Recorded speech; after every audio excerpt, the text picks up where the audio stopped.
Yeah, I think 2 years. No help. You can't go to the tackle store and say, and you did it in 2.5 days. And for people who, like, I traveled and did the Ever Starts and I fished some FLW series, and when I fished those, like, if I wanted to practice 10 days, I could.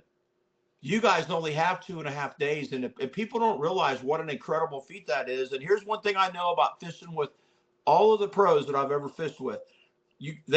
All of you, and is you guys are so fast at figuring out how to catch them. And then, like you remember when we were talking after you finished fourth at the NPFL, and I won't say, you can tell people what you did if you want, but I said, how'd you catch them? And you told me, and you said, yeah, it must have been the right thing. And this is exactly what you said to me. It must have made a big difference because you made a little tiny change with the jig you were flipping. And it was so subtle that most guys would be like, well, that ain't it. And I'm not going to say it if you don't want it to get out. I'll leave that to you when I'm done. But I know what you told me. You said, hey, I sat down and did this, and I got up, man, and I caught him good. And he's like, you said, must have been something to it because the guys around me weren't catching them.